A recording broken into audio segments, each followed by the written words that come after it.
Owen. Hey, just want to quickly jump in and just say we're going to go to a meeting, but just wanted to tell everyone we're going to a meeting and that we're not just missing out on We got to run. Do you have time for a quick update, or you got to be in there right now? Yeah, we can. We'll walk and talk. Yeah. You go for it. Tell us what's going on. We just met up with a potential hooded scholar who we met here last time in the coffee line. We're back at NAU, so we're just meeting with all the the academics that we met with last time. And then we actually watched the sunrise at the Grand Canyon this morning, which was epic. Wow. Before we came here, so that was pretty cool. Yeah, and we're just about to go into the office, so Cool. Wish us luck. See you guys. Have fun. Watching the sunrise over the Grand Canyon. How did everyone else's morning start? Brenda, you're looking sharp. You look like you got Baton Rouge celebrities there with you. Oh, mate, I've got the celebrities. You got nothing but Joy right there in the middle. Her name is, funnily enough, Joy, and she's got a lot of joy. And then you've also got Christian Mann. Does anyone know that guy? I recognise that face. Every time he talks, I can't help but go back to that little video. Yeah. And I'm gonna do it today. Sorry. Yeah, so we've been pumping out. Joy's been on the hunt for us. It's a particularly touching moment here at Southern University where you've got this young lady that's been just absolutely pumping around, hooking in probably 10 hooded scholar applications today. So also throughout Mississippi, all the way over at Shreveport, which is north, and then Stanford and Harvard was that other one? Howard in Washington, D.C. Oh, okay. And Syracuse, New York. Yeah. So, yeah. Harvard, Howard, it's the same thing, isn't it? Same thing. Just one letter. Right. McNeese is, we have someone from McNeese applying as of yesterday.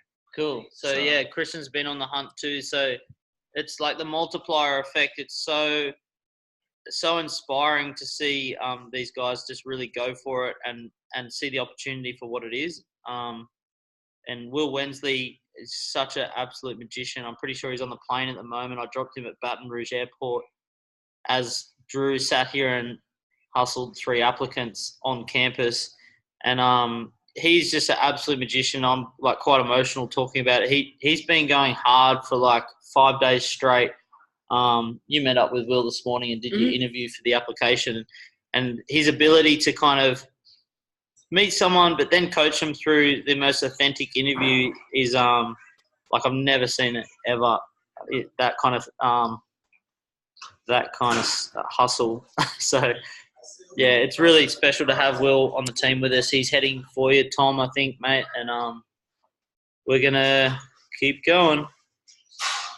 Joy, could you share a little bit about your story and what connected you to this opportunity, and then maybe some tips for the other crews on how to find more joys? Well,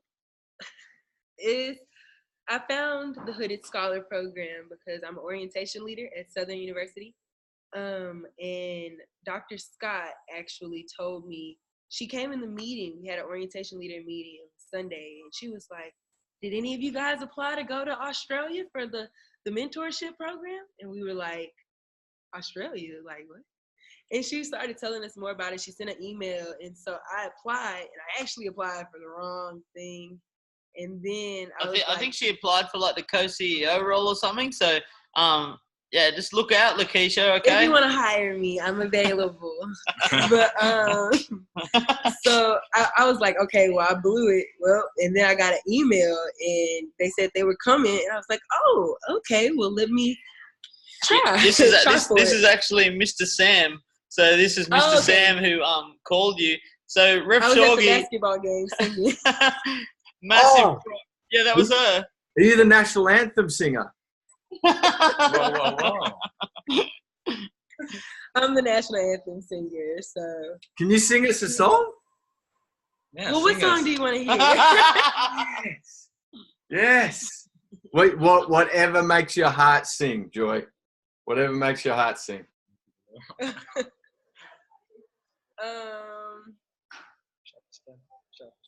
Chopper Style. That's a Louisiana song.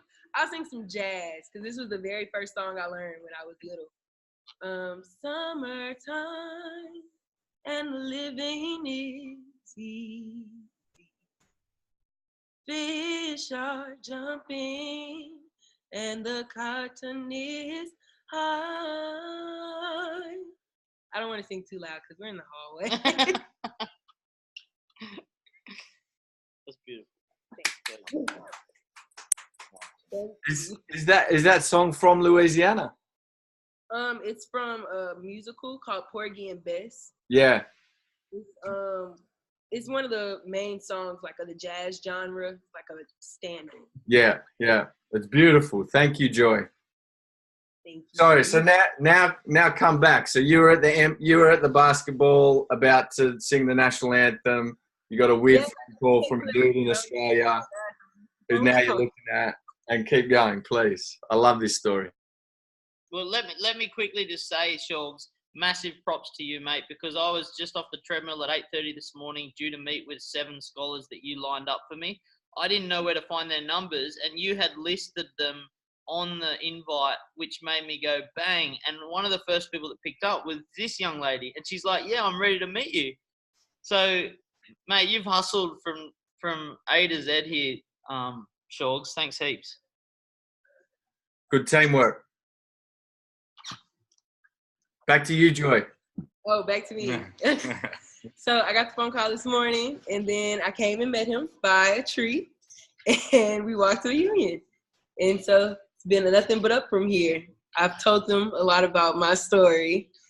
I guess you guys will see on the video. So, yeah. Give us some depth. Like they're good. I struggled a lot in high school and the beginning of college.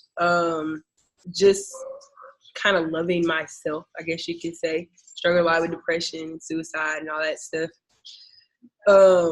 Yeah, and the crazy thing is, before I got your email, I actually had a panic attack and I drove off the road because I was trying to get from Shreveport to Baton Rouge, and that's a 4-hour drive. And I was trying to get there in time to sing the national anthem because I told him I was going to sing the national anthem, so I had to make it back to sing the national anthem. I couldn't cancel, but I left Shreveport so late because my dog was having puppies, and she was like way overdue. She was supposed to have him like Thursday, and she didn't have him until Monday morning, and she actually had him in the car on the way to the vet. So my life was just, it was a lot, but I'm all good now. You know, shake back. What are some tips? Oh, some tips to finding great scholars. Sometimes it's not going to be the loudest person. It may be the quietest person. Personality, just vibes. I mean, you guys know people. You know a genuine person when you meet a genuine person, and you know a bad person when you meet a bad person. Like, oh, you really? So it's just kind of. Yeah, and I would add on to that. I mean, like, she's an orientation leader, and like the student government, just really reach out to those organizations because those are the people that really want to make a change on their campus and in their communities. So if you really reach out to your universities like student government or ambassadors, orientation leaders, find those different like leadership role organizations on your campuses, you're going to find people that are going to want to do it. The people that have that hustle that y'all are looking for and the passion for change. And you want to find the people who don't want to go just so they can go to Australia. Yeah. It's key. But another thing is I do want to thank y'all for not like putting like a criteria on it where if you don't have a 3.5, you can't go. Because there's some people that are like really talented and really want to give back and really have a passion for it. How are you? But they don't feel comfortable applying because it says, well, if you don't have a 2.75, you can't do it. And just because somebody academically struggles doesn't mean that they're not You're right. qualified. Because I failed statistics 3 times before I passed. But I mean, I do a lot of positive on campus, and my GPA doesn't show that I failed statistics 3 times. Everyone's has their strong suits. Some people say it's not academics, but there's people that never graduated college or high school that are some of the greatest leaders in the world. Exactly. So thanks for not putting that. If you That's aren't cool. good in school, you can't do this. It's cool. Thank you so much, Joy. I'm very grateful for you sharing a bit of your story with us, and I hope we can help to support you to continue doing great things.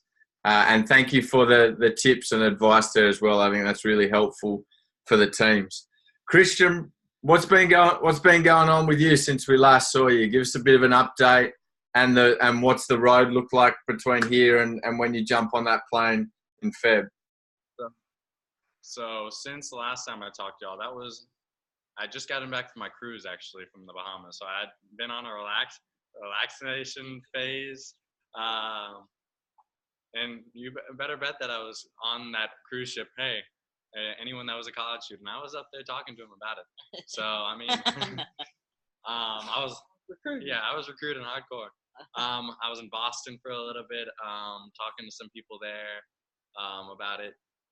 And then I went up to little bitty Presque Isle, Maine that has a population of like 20 people, and they're all like in the 50s. So that wasn't a good area, but I came back, and my friend Mariah, she goes to Mississippi State. She actually has her interview today. So she's been excited. She's been in contact with Drew and I think you, and then she's been texting me like, hey, like, what's everything I need to know going into this? And I'm like, but she's excited. And then me and her kind of tag team our friends that we work with at our summer camp, because that's where I find a lot of our leaders. So we have some people at McNeese that are looking into applying. And then today, because I'm a broke college student, I made a GoFundMe for my airfare from New Orleans to Los Angeles and back. And it lines up perfectly. I've had to email some of my professors because my midterm exams were right during the time that I was going to be in Australia. And I was like, oh, this is not good. But they've all been understanding. I just got to take everything like 2 weeks early now. So I'll be studying hardcore for the next little bit. And other than that, I mean, it's just been, I'm just getting really excited. I've been talking to people on campus and stuff like about it. And then just people from Texas and any of my college friends that know about it. So, yeah. Awesome. Been an update. Thank you for that, Christian. And good to know that you've been able to convince the professors to shift your exams, because that's been a challenge that the guys have come up against in different parts of the country as well. So that's my midterm exams have been the 2 that I had during it were leadership development classes, and I'm like, I kind of put in the whole thing like mentors or leaders. So I mean, I should be getting extra credit for going on this trip. So, no. That's it, mate. The language of opportunity. That's what it's all about. We might keep moving through the teams. Unless, Brendo, is there anything else that you wanted to share? All good. All good. Thanks for listening, guys. These guys have made my day.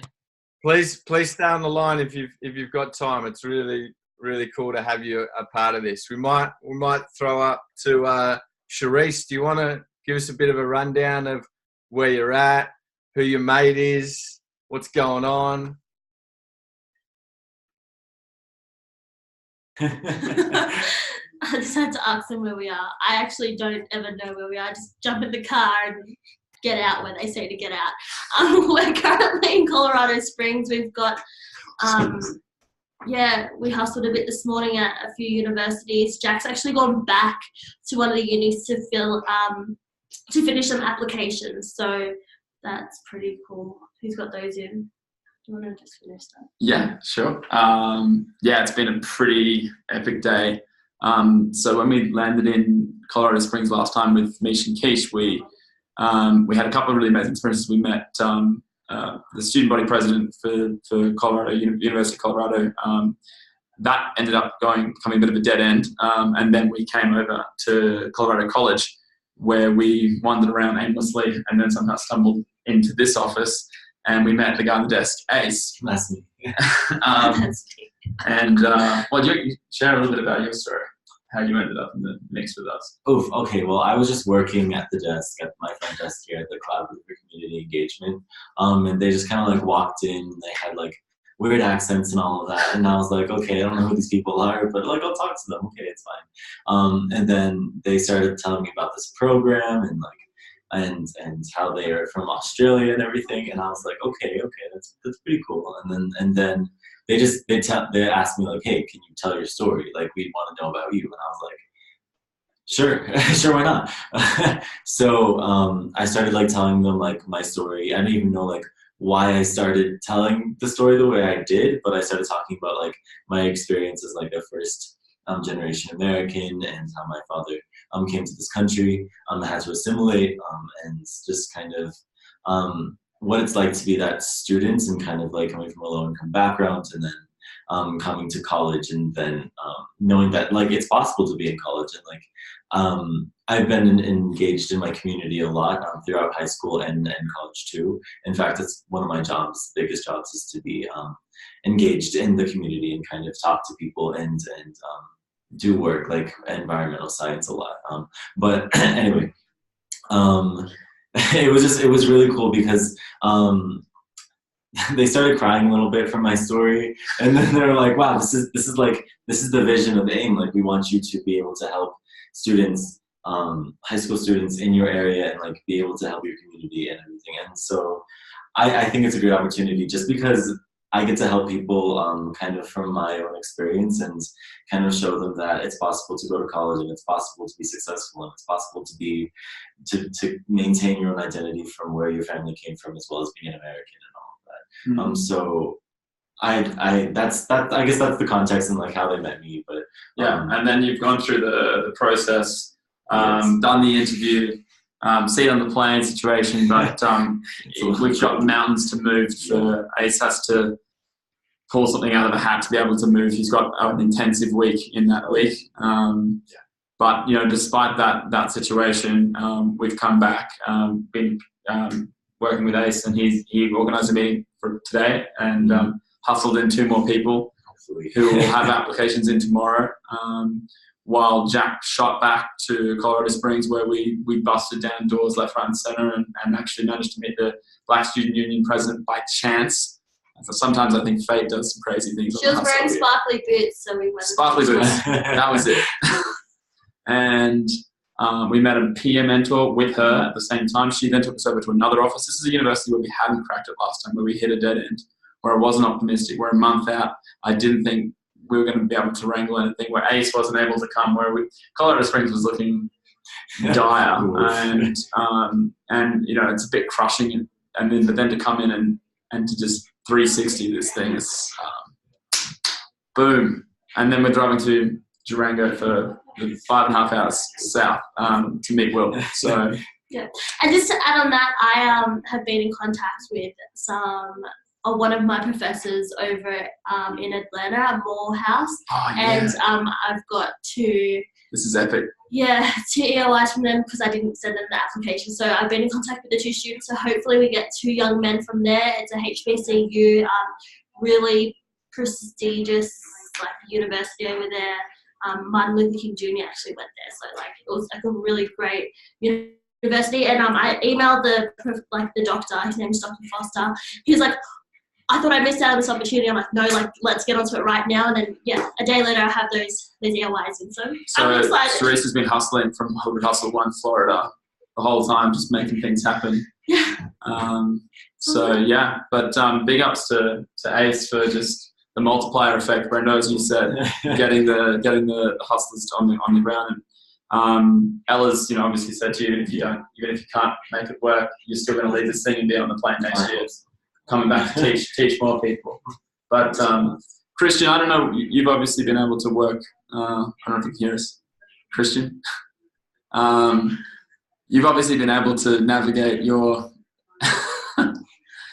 you've been able to work out that week off despite having exams and stuff, so he might be someone for you to email or whatever. We can put you in touch. Maybe, hopefully. Are you on the semester plan? Like I said, I email semesters, but there's a few different routes that you can go along with for exams and stuff like that. You can email your professor saying, hey, like, this is what I'm doing. It's not like I put in there, I'm not going on vacation. Like, this is like to make a change in my community, stuff like that. So I was sure to put that in there. I also let the Dean of Students know. The Dean of Students handles all the your class-related things. So if you can get the Dean of Students behind you and be able to put that in your email or whatever, saying like the Dean of Students thinks that this is a great opportunity and stuff like that, and that they're willing to support in these different areas, your professors aren't going to say no. And if they are, then, I mean, there's still other ways. If you can go to if they say no, then find someone on your university that's able to make it a university excused field trip, technically.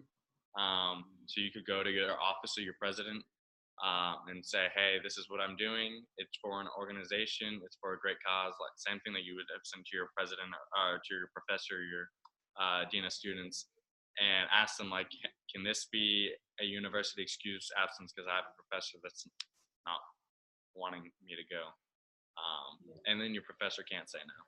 Yeah, just keep going higher. Just keep knocking on doors that are higher. No, absolutely. It's just the tricky part is I'm on like a block plan, so every class is like one class at a time for 3.5 weeks, and you're in class every single day for 3 hours. Yeah, that's so tough. So like missing 1 week of class means you're missing like 6 weeks on the semester plan, which is like a lot of class. And so like I've already talked to like my professor I'm going to be having for that block, and he said to talk to the department head, which I have a meeting with on next Thursday. So I'm going to try to like pull as many strings as I can to make this work. But Colorado College is kind of like messy just because of the whole plan. It's like one of 2 schools in the what you have to do is like come up with a solution for every reason they would say no. You know what I mean? So like, well, you're gonna miss too much class. Oh, well, such and such said that they would FaceTime me or record the lectures, get your work in advance, you can work on it on the plane, stuff like that. See, that's what I had to do. Like, I had to schedule my midterms early, so I have to take my midterms early. But every homework assignment and all that, I'm getting it all done. And plus, even like if there's stuff online, like I'm taking 3 online classes, which. So we're 15 hours ahead, 14, something like that. And so you still have the time zone differences too. So when you think it's due, it's not actually due for another 12 hours if you have anything that's due online. So that's true. That's beautiful. That's beautiful group problem solving there. I loved watching that play out. Ace, the other one is you've got 2 superstars next to you that can help knock down doors. So don't wait. My advice would be don't wait till next week. You know where their office is. You got 2 people there to help you who can give you credibility about the program and what you're going to do. So good luck. We're with you. We know you can do it, and hopefully see you in Australia in a few weeks. Team Snowflake, you're in the home of the Burtons. Please explain and tell us what's going on. Your home. Yeah, I'll explain. We're in my house. We found a place on the biggest university campus I've ever been to called Burton Hall. So pretty happy to be in here and amongst my people, Ree. What? What did you say? Same hall as last time? Yeah. But I got another photo. But yeah, no, we've been going well. We were told to meet Rain here, who I think Tom, was that the original one? So Tom, you guys met Rain on the first tour and finally sort of caught up with her late yesterday afternoon, and she had a few questions about cover letters and things, but meeting her was great, and she's getting her application together. We're meeting her now. She's coming in 5 minutes time. Longest hustle, like from Hooded Hustle through to you guys meeting her now. That blows my mind. It's like a lot like you working with this. Yeah, Hustle 1, we were trying to see her on Hustle 2 when we were here. It just didn't happen. Every time I texted her, I was like, no, this girl, I don't think she's even interested, man. Like, I'm just getting no love on the text line. And then finally she calls me yesterday and it's just, sweet and energetic. And so we were really pleased to meet her. And hopefully we can help her get across the line this afternoon, which is really cool. But after we had our meeting with you guys yesterday, we're in the kind of main student hall of this huge suburb-like university. And we just thought we'd stop into one more office before we left because they were serving pancakes. And it's a great excuse to chat to people. But it turned out it was like a student government meeting. And so we were just kind of, hi, can we have your attention? And kind of said what we were there for to 30 or so students. And Chloe, who we met, was really amazing. And I've texted her just before. She's already finished her first draft. We did her video on the spot, and I think her app will be through by tomorrow morning. We're pretty stoked about that. She's maybe got a couple of things that are struggles in her past. She's probably going to be finishing up in May, but she's really determined that this is what she wants to be a part of regardless, and she wants to make it work. So off the back of J&B's advice yesterday, we want her to try and hustle that and get through. And then as well, Sam Refshoggi, I have another update on Alan. I finally found him. Again, hustle from round 1, dropped off the radar, picked up again by Priestos, picked up again by me. Meetings fell through time and time again. Today, finally got on a proper phone call with him, and the solution that was thought to be viable in December has fallen through, but we've come up with an option 2, and we're going to have a meeting. He's going to be applying as a pair with a friend of his. He can't leave the country because he's from Mexico. He has a friend who wants to still be a named mentor and part of the program, but can be the person to come out to Australia. So I'm chatting through logistics of that with them tomorrow. And so a couple of good things that finally came through this afternoon after just slugging real hard. So and that's about it. And we're going to be off to Milwaukee soon. Awesome.